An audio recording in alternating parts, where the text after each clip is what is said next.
Hey folks, Micah here. We're about to get started, but before we do, I just want to remind you that you can always get show notes for this and every other episode at ChristianTranshumanistPodcast.com. And while you're there, be sure to sign up for email updates so we can let you know when new shows are released, when new things happen in the Christian transhumanist community, and most importantly, so that we can connect you with other people just like you, exploring questions just like this. Thanks so much for listening. Enjoy the show. I'm Micah Redding, and I'm here with David Deutsch, who's an Oxford physicist, a pioneer in the field of quantum computing, the founder of constructor theory, and the author of some of my favorite books, The Fabric of Reality and The Beginning of Infinity. Thanks so much, David, for joining me today. You're welcome. It's nice to talk to you, and that's nice that you like the books.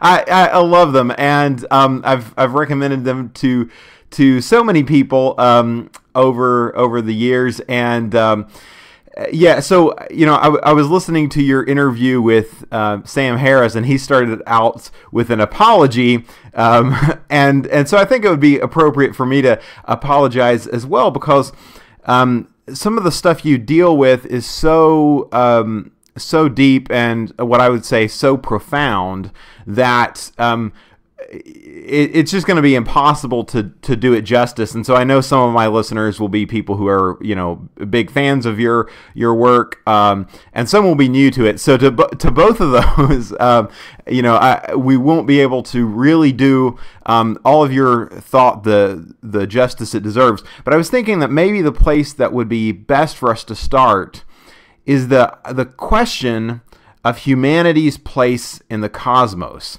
Because there's this idea that that humanity used to kind of think of itself as the pinnacle of creation, the pinnacle of the universe, and then that science came along and kind of dethroned us and now showed us that we're a mediocre, insignificant species on an insignificant planet in an insignificant galaxy. What's your take on that concept? Well, as you know, I comprehensively reject that.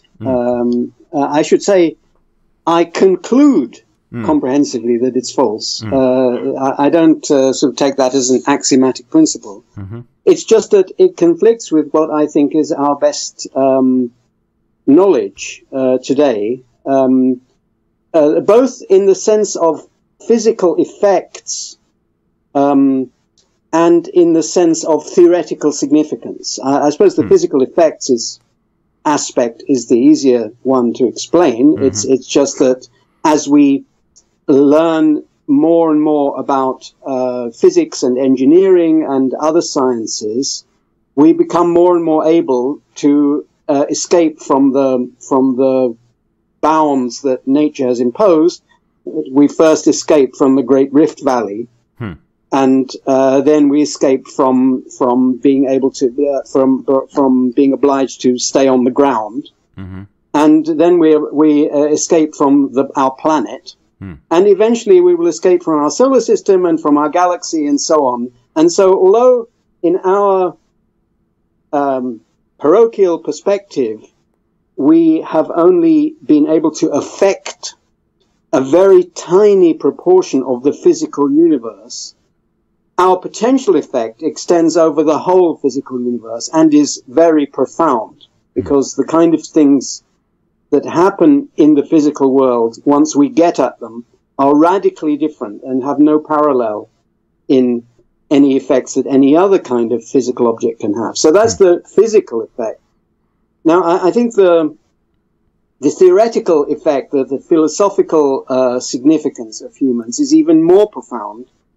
When it comes, and this is best seen via constructor theory. That's my idea that the laws of physics are best expressed in terms of what physical transformations are possible or impossible. Impossible meaning forbidden by laws of nature, and possible meaning permitted by laws of nature. And so if you think of the set of all conceivable tasks, the ones that occur without the intervention of, let's say, living things at all, are a very tiny subset of those that can happen with living things. For example, the chemical reactions that occur without living intervention in organic chemistry is a very tiny set of reactions compared with organic chemistry. And the same with construction of physical objects like nests and bodies of animals and so on. But then when it comes to humans, the type of physical transformation that can be effected once there is explanatory knowledge, which is the signature type of knowledge that only humans create, that we know of, then that is again larger by an astronomical factor. The number of transformations that is possible to achieve given explanatory knowledge is enormously larger and is equal to the set of all transformations that can be achieved by the laws of physics. So in that way, in two different ways, humans are aligned with the physical universe as a physical object, and they are also aligned with the laws of the physical universe as laws. So there's something counterintuitive about that, because you're saying that the number of things that can happen without life and without intelligence is in a sense smaller than the things that can happen with life or with intelligence. Yes, tiny. But I think most people would think that's backwards. That we are small beings. That we don't. We're not, running a sun in our basement or something like that, right? There are things happening out in the universe that we're not doing specifically.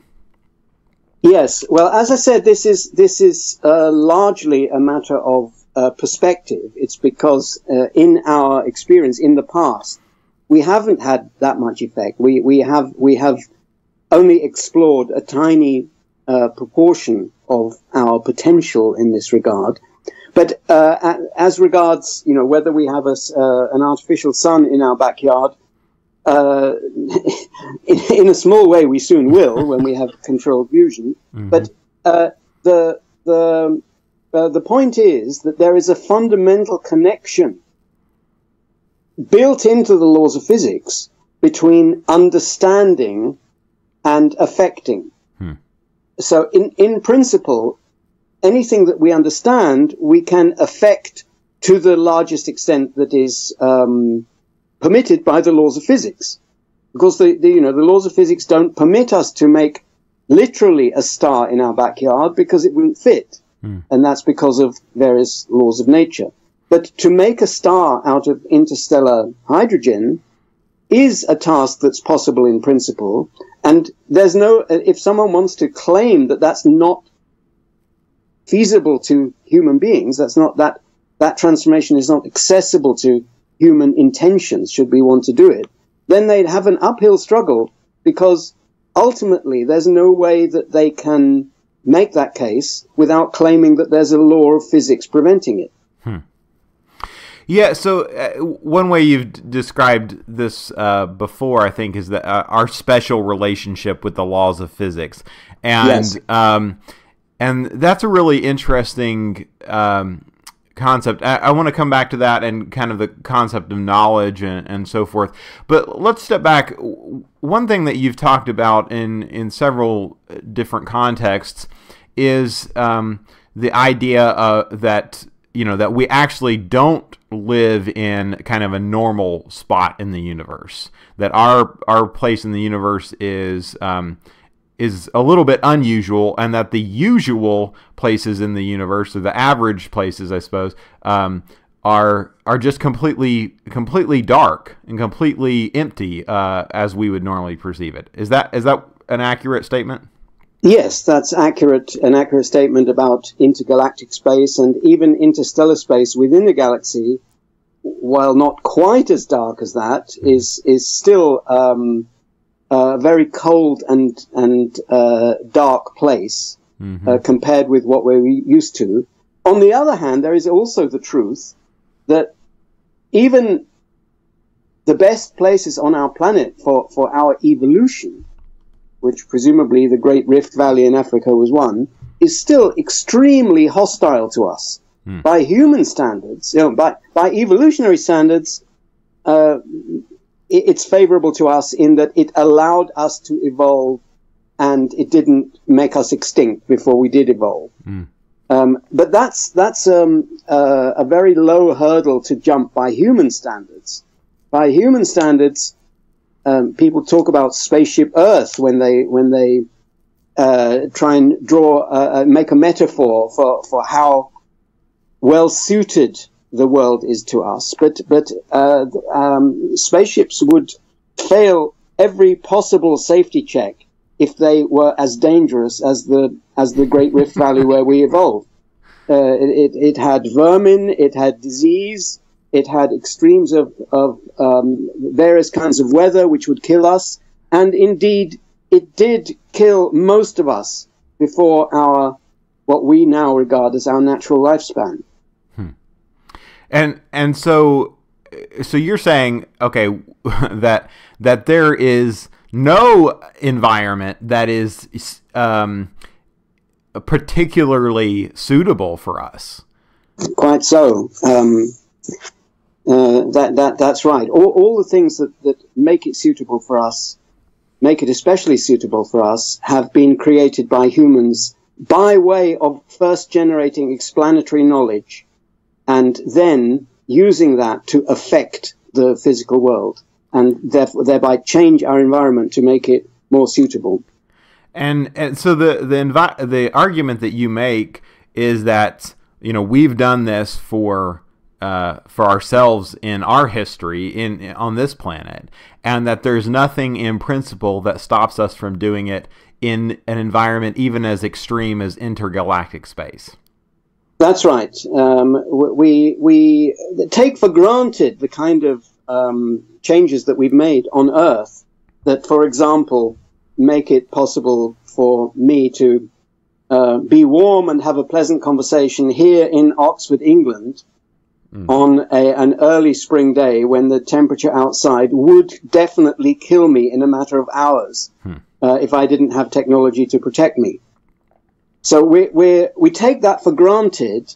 We take for granted that we can thrive and be comfortable in environments which our ancestors would have regarded as deadly and which would have killed them, in fact. Mm-hmm. And similarly, when we look to the future and think what it will be like to live on the moon or Mars or on another solar system, we kind of view the environment there as intrinsically hostile compared with the Earth. But it isn't. It's only unfamiliar. The problem of living there is exactly the same as the problem of living on Earth. It's a matter of using the opportunities that knowledge and the laws of physics to provide to automate the task of making living comfortable. And we've done that many times on this planet. We will do it many more times on other planets. Yeah, and in your book you talk about this, what we would be able to do even in the kind of, this ultimate blackest place in the universe, that we would still have the resources we needed to given the appropriate knowledge to create a habitable environment. And I guess that goes to what you're saying about our special relationship with the laws of physics. You're saying that there is nothing in this universe.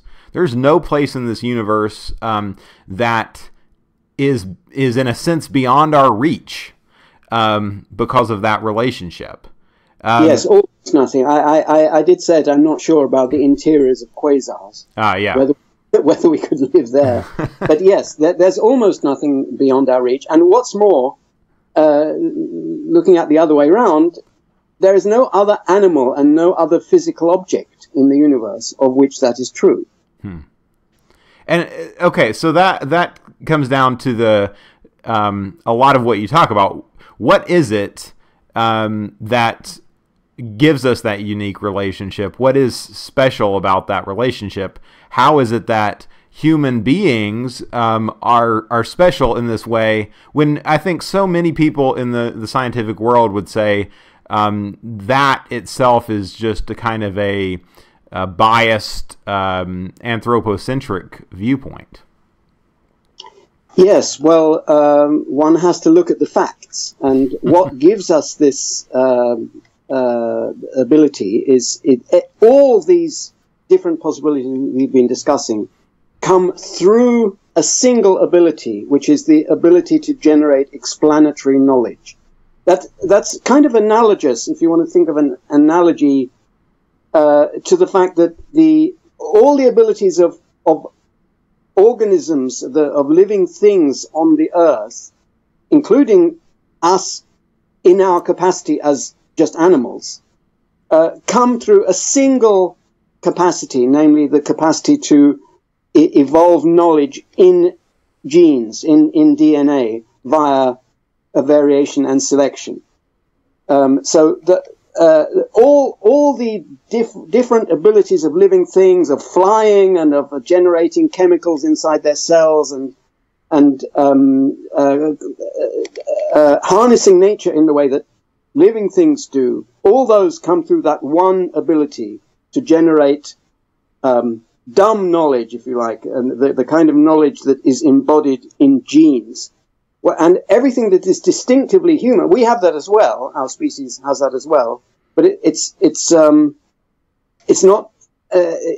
doesn't begin to scratch the surface of what explanatory knowledge makes possible. That makes possible everything that is possible, even in principle, to anything. So it's that single ability to generate explanatory knowledge that is responsible. So you're saying that there is a kind of knowledge that exists in genes, and that there is a kind of a higher order knowledge in some sense that exists uniquely in humans. That's right. So that's interesting, and this is something that I think maybe is the hardest kind of bit to grasp. In your books, you talk a lot about knowledge as kind of the most essential feature of our universe, the most essential thing that we could know about our universe.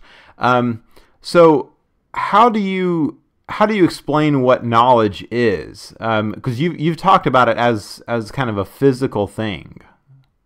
It's physical, yes, although it has properties that transcend any particular physical instantiation. So the kind of knowledge that is passing back and forth between you and me at the moment is being translated through lots of different physical objects which obey rather different laws. It's part of it's it's encoded in moving electrical and magnetic fields as it passes from one continent to another, but it's also in sound waves, and it's also in electrochemical neuronic signals. So information is a physical thing, but you have to understand that it obeys its own laws, just like electricity and magnetism do. I mean, all physical things are kind of unified. Now, knowledge is a special kind of information. It's information which can be used to achieve physical transformations, and which is necessary to achieve most physical transformations that are possible.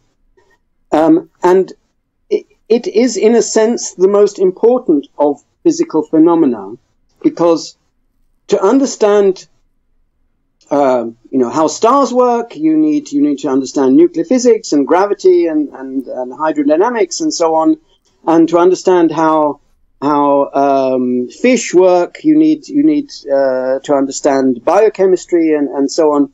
But the overwhelming majority of things that are possible and that will happen eventually, to understand those things, to understand why those things happen, you have to understand knowledge. So knowledge is the most needed, an understanding of knowledge is the most needed understanding to understand what happens in the physical world. Yeah, I think you used the example of looking at a star or something like that, and that the most important thing to know about that star is whether there are intelligent beings in the vicinity of it. Yes. Well, that is for most things you might want to ask. Yes. Mm-hmm. So if you want to ask, will it go out soon? Mm-hmm. You can answer, well, it won't go out soon unless there are intelligent beings there. If there are intelligent beings, you have to understand a lot more about it. Mm-hmm. Because you have to understand a lot more about them to ask, will they want to switch off their star or to interrupt its light traveling to us or not? And that's requires completely different kind of knowledge from the knowledge that we currently expect to encompass everything that we know about stars. Yeah. Yeah, so life and intelligence and knowledge are really the most important factors in the universe, in the development of how star systems evolve, of how even galaxies evolve. Yes. Yeah, so that is both a huge concept and as I've already said, very counterintuitive to a lot of people. Can you talk about the concept of universal reach? And in the beginning of Infinity, you kind of lay out this idea that there is a difference between things that have finite reach and there are things that have infinite reach. And I think that's a pretty unusual concept for most people because it comes up in things like artificial intelligence. Will we be forever kind of behind intelligences and all kinds of different things. But you kind of used an example of Roman numerals versus place notation as a way to describe that. Can you unpack that a little bit? Yeah. So as you said, when we solve problems and create explanatory knowledge, usually the knowledge extends as far as the problem did. If we're lucky, we may not solve the problem, but usually the good outcome is that the knowledge extends as far as the problem, and then new problems will arise, and we have to generate new knowledge. But occasionally and this was the case with number systems. First, they had tallies, where the number of marks on a stick was equal to the number of sheep, and you could do certain operations about counting sheep, whether you have lost or gained some, and so on.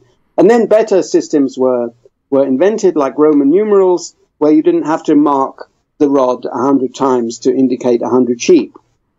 And eventually that evolved into a number system which is as good as you can get in that respect. It's as efficient a way of representing sheep and any other thing that numbers can be used for. It's as efficient as can be achieved using the laws of physics. So that's an example of universality in a number system. I think you're really asking about the particular kind of universality that human thought has. Is that because there are many kinds of universality? One important one is the universality of computation. The fact that one computer can compute basically the same things as any other, limited only by its speed and memory capacity, but not in its repertoire of computations. But you're interested in human universality.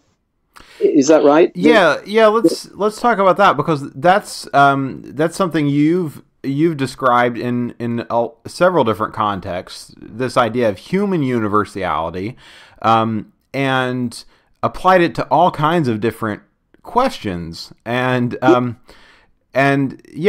think what you're suggesting is that not just that humans are this amazing thing, but in some sense that humans have reached a point beyond which there is, in a sense, no further ontological change, I guess. There's no further change in capacity to understand and control the world. Yes. Again, we're at any particular time like a computer. We're limited by the amount of hardware that we happen to have, but there's no limit to the amount we can make if we want to. This universality, well, that's the universality in the distinctively human ability that we were talking about just a moment ago, about the ability to generate explanatory knowledge, explanatory theories. Now, there are various ways, I argue in the book, against all the possible ways that one might think that there might be a fundamental limitation on that. Mm-hmm. I argue that none of them make sense. All of them are equivalent to just arbitrarily limiting our knowledge with a supernatural edict. So one of the arguments, for example, is suppose there were a limit to how much we can understand, like Martin Rees suggested that there might be aliens out there in space somewhere who are as far above us in their capacity to think, not in their technology, of course, but that could be arbitrarily far ahead of us, but in their capacity to think as we are ahead of chimpanzees.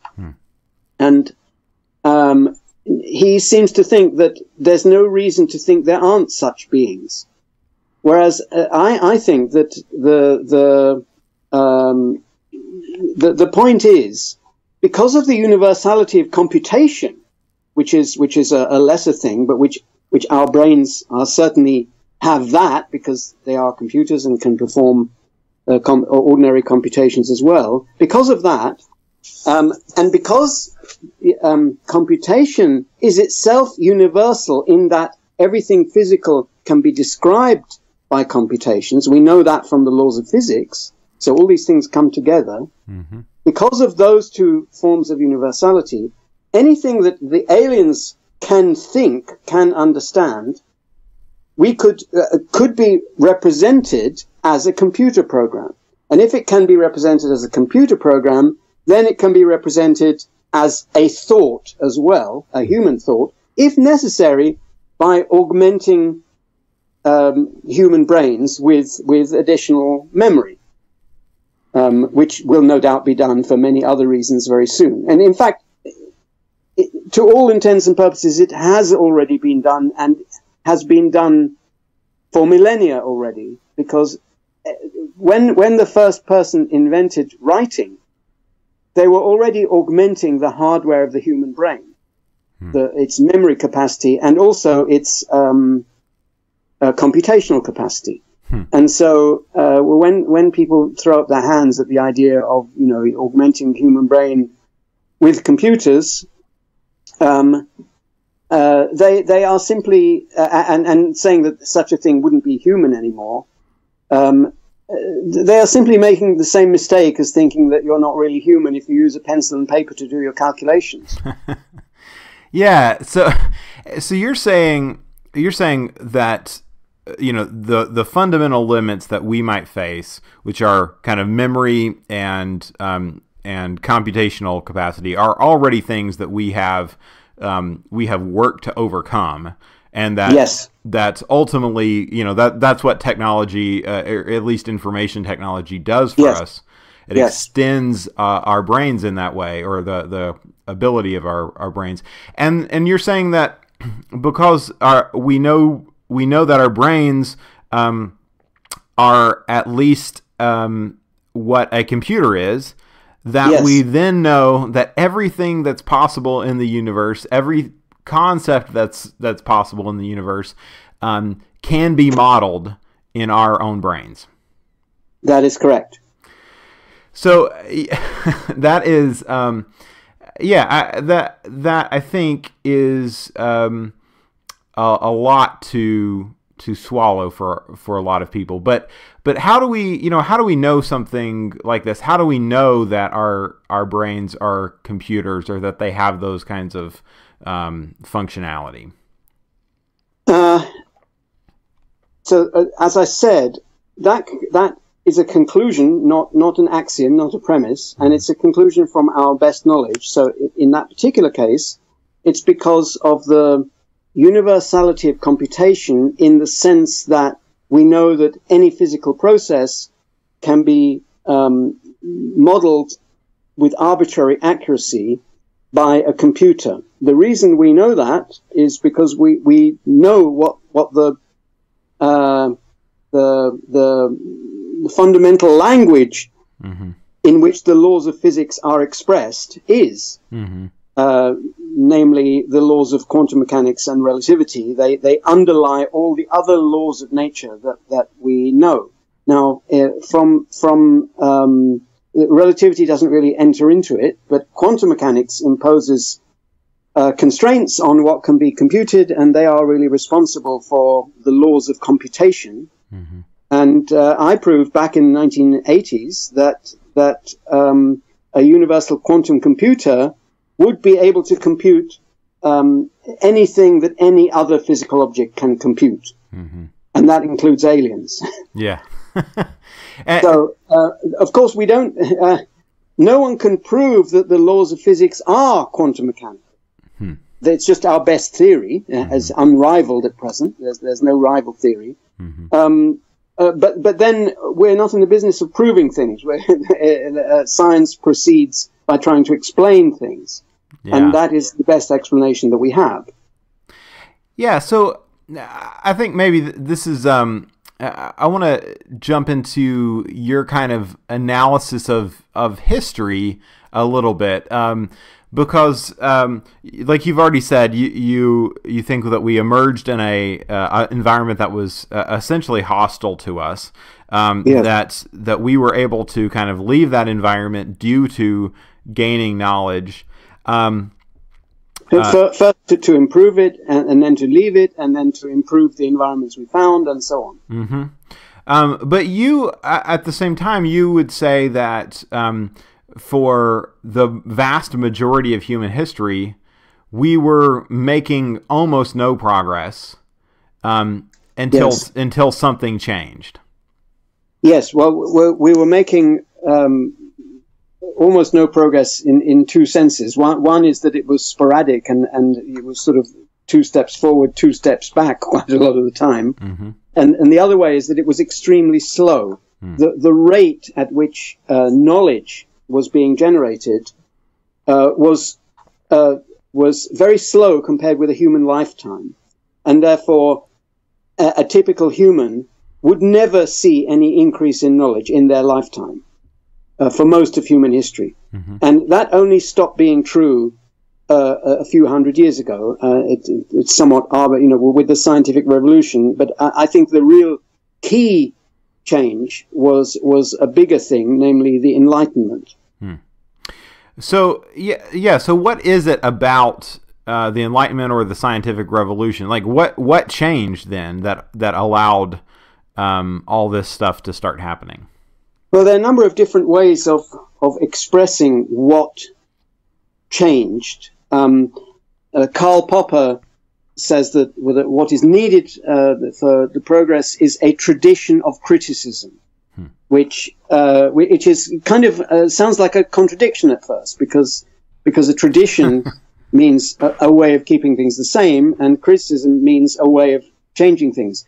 But if you think of it as being a tradition of criticism, then that's a thing which, if you can achieve it, it stabilizes the changes, and then you can have the growth of knowledge. Now, I have said what specifically happened there to, if you like, at the psychological level or at the level of individual minds, to create to implement a tradition of criticism, to make the conditions for a tradition of criticism to happen, is that people started looking for what I call good explanations, where by good I mean that they are hard to change while still accounting for the things they purport to explain. So the people have always looked for explanations, And they've sometimes found them, and often they've been false. But what they haven't been able to do is systematically improve them. And once you look for good explanations, which is explanations that are hard to vary while still accounting for what they purport to account for, and that means that they engage with the conditions of the problem that they're trying to solve. Once you're looking for that, then you can make progress that builds on previous progress. So, is there anything? So this idea that explanations that are hard to vary, I think that I resonate with that, and maybe have instinctively. I've had a kind of motto that for myself that truth is the thing that you can't shake once you've grasped it or something, and so that seems to be similar to what you're saying, right? That this is a very particular, like it's an explanation that's very particular. Yes. So any kind of variation breaks it. Yes. Although there are other ways of stabilizing ideas, irrational ways. But yes, if your ideas are stabilized by their engagement with the problem, then that's a good explanation. By the way, even being a good explanation doesn't guarantee truth. We can be mistaken with good explanations, but if we continue seeking them, we will encounter problems with even our best explanations, and can then improve on them. So you're saying that for whatever reason, something happened during the Enlightenment or during the scientific revolution, which kicked off this culture of looking for good explanations, and then a tradition of criticism around those good explanations. Yes, and that itself, that process itself, is then the thing that that means we can just keep going from here to infinity, basically. That's right. I think we've passed the threshold. We've passed the jump to universality. And that's a pretty big idea that some year in the last few hundred years was essentially like the first year in the history of the universe, perhaps, in which this stuff became possible. But now it is. That's not quite right, I think. Because there's no guarantee that we will, just because we can. Okay. There's no guarantee that we will. There's no limit. There's also no limit to the size of the error that humans can make. And it's conceivable that we will end the Enlightenment, or even that we'll wipe ourselves out, like most species have done. Unlike any other species, we are capable of not wiping ourselves out. But that's only capable. And I speculate in my second book, The Beginning of Infinity, that many attempts to form a tradition of criticism occurred during history.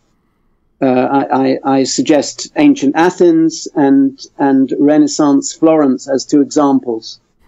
But I think there may have been many more. And all of them were wiped out within a couple of generations. Ours, the thing we call the Enlightenment, or the thing that we call Western civilization, or whatever you call it, has definitely been the longest lived of those and the most widespread. But that's, I think, all we can say. There's no. Although there is a fundamental feature of the laws of physics that says we can continue doing this forever, there's no law that says that we will. Right. So that gets to the question. So we talked about history. Let's talk about the future.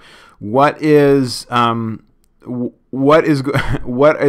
way for us to kind of ensure our future? How do we move into the future?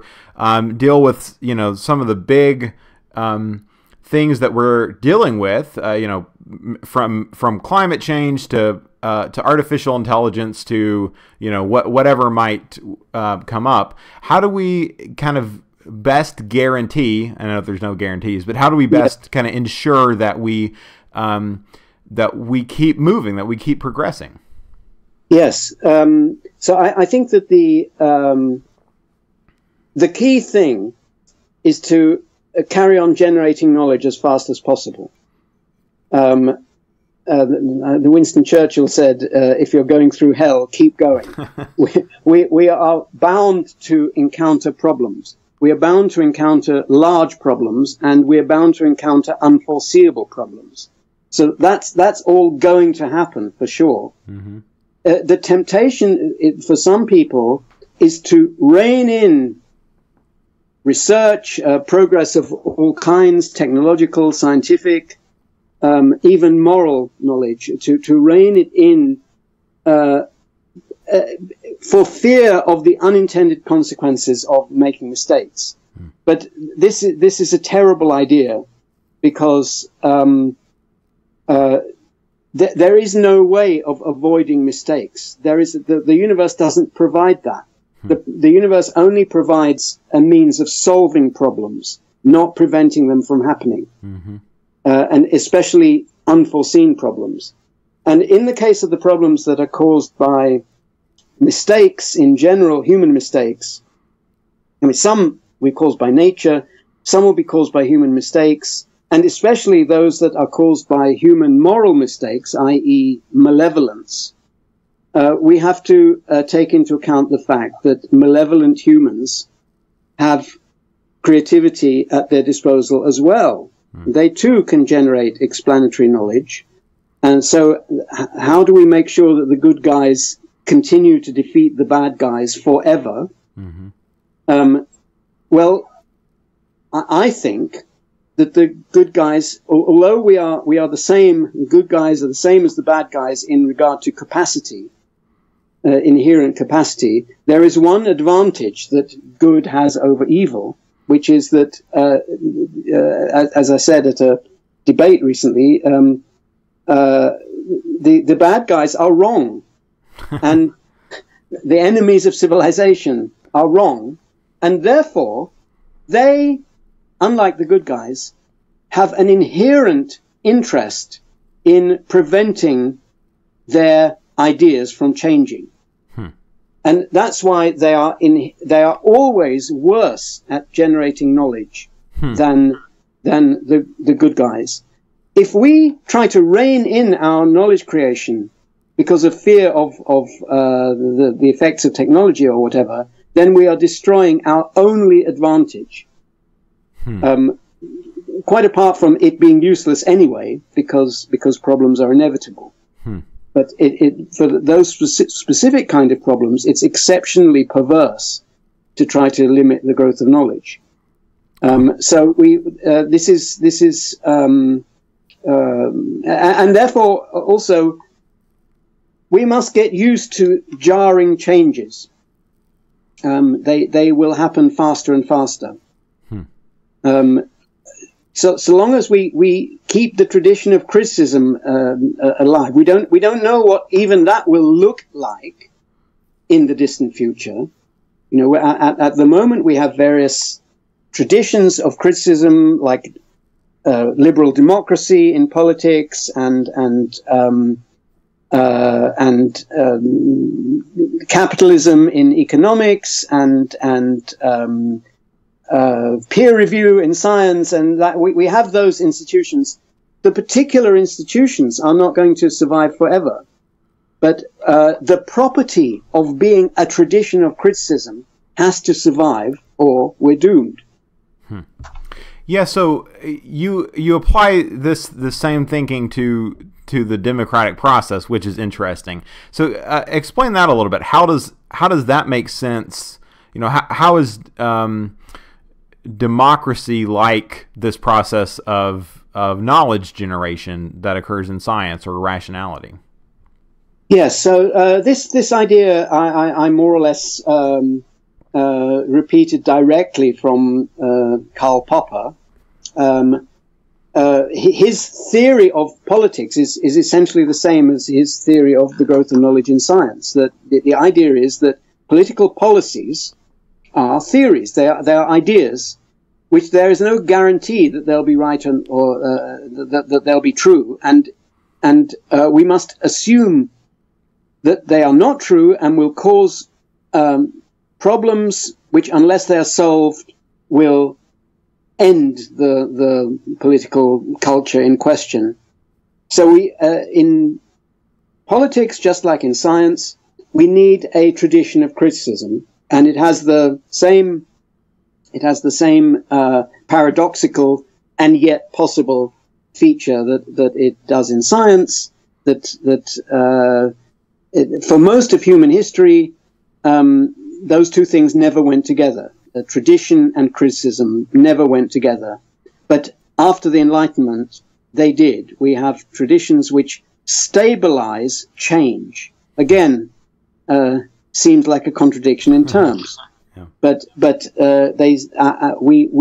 our political institutions stabilize change. Now, this has some implications for how actual institutions like voting systems and legislatures and so on are arranged, because people still haven't learned the lesson of Karl Popper, in that they still want to judge political systems by the same criterion that they would judge a particular policy. That's obviously fatal for the possibility of change. Improvement. So they want to make a system that is most likely to make the right choice, for example, to make the right policy, to elect the right leader, and so on. In Popper's scheme of things, you simply take for granted that no system can do that. You take for granted that there will always be bad policies, bad institutions, bad leaders, and the real problem is how to make a society that can change those things as easily as possible, without the society itself being destroyed. And so he would judge a political institution, a voting system, that kind of thing, always by a single criterion. Does it make it more or less easy to remove bad leaders and bad policies without violence or the threat of violence? So that's the and we kind of take for granted that in our system, in the Western political systems, all of them, a politician, a leader, you may have been in power for several years, has been used to everyone doing what he says, and is sure that the rival leaders, with their bad policies, will ruin the country or even the world, and then they lose an election, and despite still thinking that the rival policy is bad, they quietly leave office. Not only do they quietly leave office and shake hands with the new leader, they would fight and die to make sure that that leader and not themselves stays in power.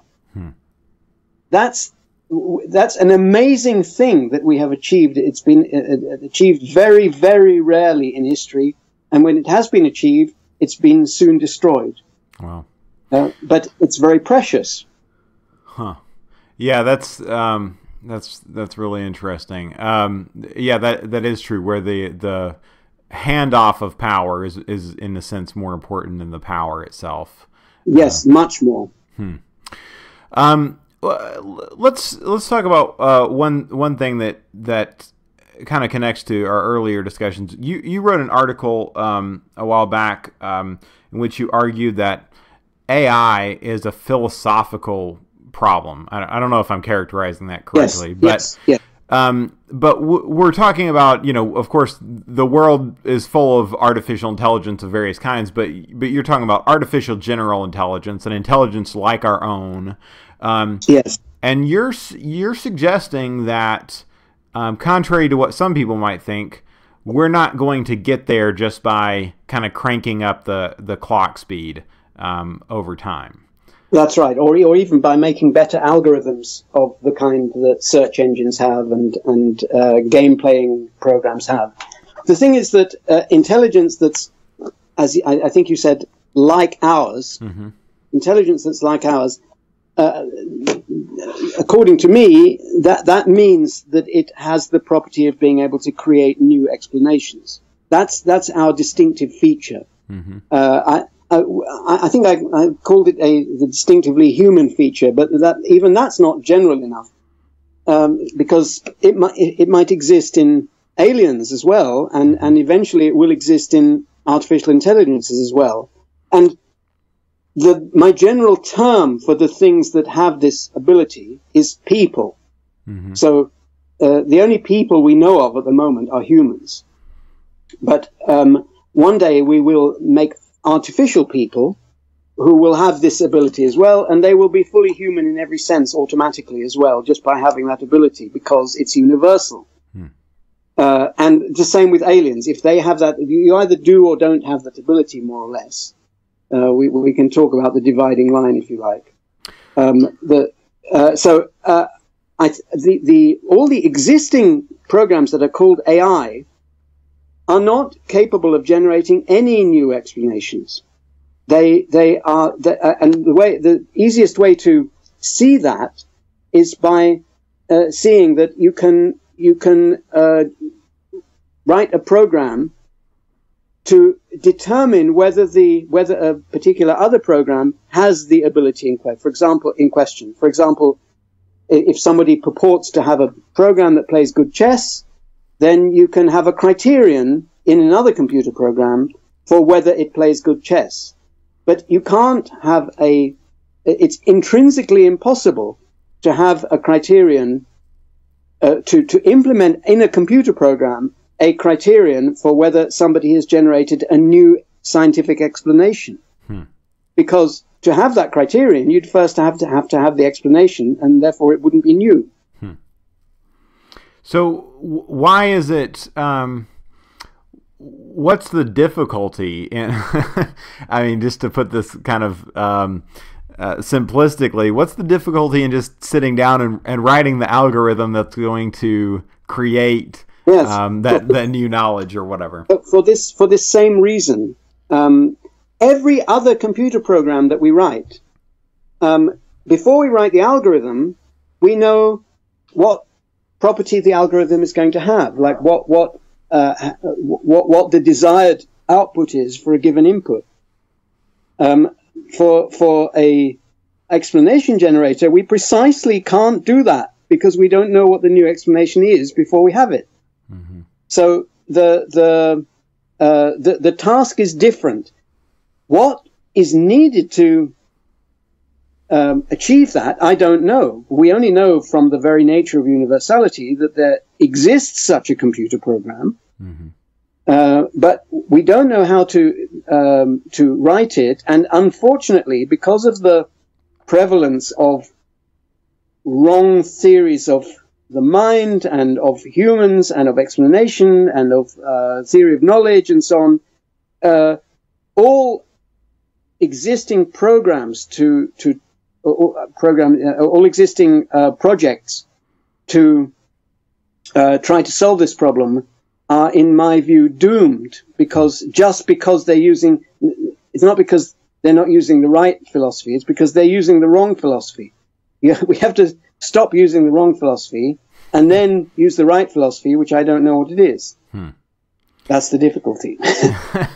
So you're saying as well that there is, that this process that exists in our brains and that makes us persons is something we completely don't understand. We don't understand how it works. We know it's there. We know it can be implemented in a computer, but we don't know what it actually is. Yes, we know some things about it, like you said. We know that it can be implemented in a computer. We know some of the laws of epistemology, but yes, we don't know how specifically human type, person type creativity works. Yeah. Well, and so I'm just curious. You kind of mentioned that dividing line. Does that change your notion of personhood from maybe a more traditional notion as to who? Yes. So personhood is a property of a program. It's a property of a computer program or a brain program or whatever. Mm-hmm. Therefore, it slightly misses the point to ask things like, are chimpanzees human, or are they almost human, or do they have human type, do they have person type characteristics? Because it's not the chimpanzee that would have them, just like it's not the human body, the human brain that has them, it's the program in the brain. So it's not inconceivable that a chimpanzee brain could in principle be programmed with a person program. It's just that the standard interface, as it were, for a chimpanzee brain doesn't make that easy. In fact, apparently it makes it very difficult. People have tried to instill human culture into apes by doing the same thing that we would do to humans, to give them human culture, and it hasn't worked. So it hasn't created anything capable of creating any explanation, any new explanation. That's not to say it's impossible. And if it's not possible by the conventional methods of bringing up children and so on, then it presumably is possible by nanosurgery, by actually changing the computer program in a chimpanzee's brain. It has a smaller capacity than a human brain, but I don't think that would make the difference, because the capacity of the human brain, has to last for 100 years or so, and there are people who reach the age of 100 without being intellectually impaired, and so chimpanzee's brain is a reasonable fraction of ours. So maybe it would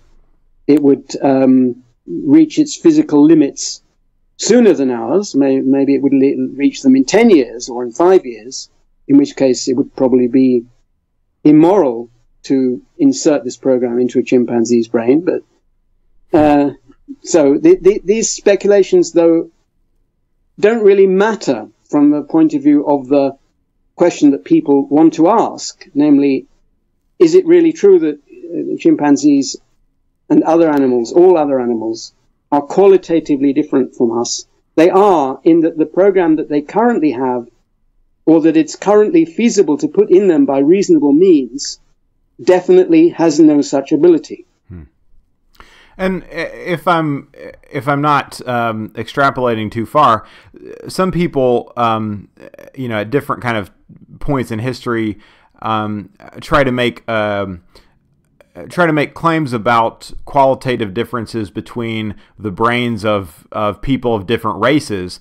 But you would say that that's actually that kind of difference, whatever there might be, is irrelevant, because the real question is essentially this software, this cultural software that we have. Yes, it's strictly irrelevant. The universality trumps any such differences. It's rather like imagining that a game-playing laptop couldn't run a word processor, or even more. It's like imagining that somebody could write a word processor on which you could only type right-wing articles and not left-wing articles. Nice. It's that much of a misconception. Yeah. Well, I there was one other thing that I wanted to. I mean, there's so much that I want to explore. I would like to ask you, and I don't know how deep of a kind of well this would be, so we can pass this by if you like. But we've talked on this program about the omega point theory, and you have a kind of a complicated relationship with that, but I think that's you talked about that in your book. I think The Fabric of Reality. Yes, but things have got more complicated. Yeah, they have. Yeah. But at the time, you made a kind of defense of it as a kind of plausibility from the physical standpoint. I would hasten to say not the theological standpoint, but the physical standpoint. Yes. Can you just describe for me kind of what your feeling about that is now, or how your thought process is? So the question that this is addressing really is this open-ended, this universality of the human condition. Can it be extended to a literal infinity? So that literally will never come to an end and will always continue to improve? Or is there some finite limit imposed by the nature of cosmology? It used to be thought that cosmology must come to an end, essentially, either because the universe will recollapse after the Big Bang, or because it will continue to expand until the matter is so sparse that computations can't be performed anymore. Tipler showed that in a particular cosmology that he called the omega point cosmology, which recollapsed, although it recollapsed, an infinite amount of computation, a literally infinite amount, will be eventually performed before the end of the collapse, so that subjectively people will be objectively thinking faster and faster without limit, and subjectively they can continue thinking forever. Now, that particular cosmology, although at the time it was quite plausible, is now believed by most cosmologists to be contrary to experiment. It is now that the best theory now is that the universe will in fact expand forever, and that this is caused by a thing called dark energy, which we completely do not understand. So we've gone from cosmology that was understood well enough to be able to say that the omega point cosmology of Tipler is possible, and in my view was very plausible, to saying that our best guess is that cosmology isn't possible, but also that we understand it much less now than we did before. It's a wonderful thing about science that we can make progress by realizing that we don't understand something as well as by realizing that we do. So there have been suggestions that in the dark energy cosmology, if that really is true, that we could achieve an infinite amount of computation anyway by going slower and slower and using the very dark energy that's expanding the universe to drive computation. So again, things would go slower and slower, but only at such a rate that the total amount is still infinite. So that's a possibility, but I think anyone who pontificates about whether that's really true or not, it isn't really up to date with the controversy. So we don't know about cosmology at the moment. Yeah. I don't think it matters for practical purposes, because the amount of knowledge we're talking about is way, way past the limit of being comprehensible to us at present. Words fail me. I mean, it's so far beyond any conceivable planning horizon that it doesn't make any difference whether you think that the growth of knowledge will never end, or whether you think that it will only end in 10 to the 10 to the 10 years. Right. We can still plan our vacation and so forth. We don't have to without expecting to run up against any limits. Yeah. Do you I think Tipler has more recently suggested that that persons could engineer the collapse of the universe if we so desired. Yes, that's also a possibility in some cosmologies. Yes. So okay, so that might be possible. We just don't know, and at any rate, those kinds of even potential limits are so far removed from our potential as knowledge generating beings, as to be just for all intents and purposes, we have infinite reach that extends across the entirety of existence as we know it, in a sense. Yes, correct. All right. Well, that's a great place to stop. I would love to talk. I would love to go into your take on morality and so many other things here, but I think that's probably enough blown minds for today. So, but is there a good place where people can kind of keep up with your most recent publications or your most recent work? I'll put links to books in the show notes, but anything else you'd like to link to, or? Yeah, that's my website, I suppose, because everything else that's connected with me is linked from there. Mm-hmm. So, daviddeutsch.org.uk, I think it is. Okay. There's also the Construct Theory website, but my website links to everything, including my Twitter feed. Okay. Well, I'll put links to that definitely, and links to the books, which I definitely will recommend to everyone. But thanks, David, so much for having this conversation, and hopefully we can reconnect sometime in the future. Very nice and very interesting talking to you. All right. We'll see you later. Okay. Bye then. Bye.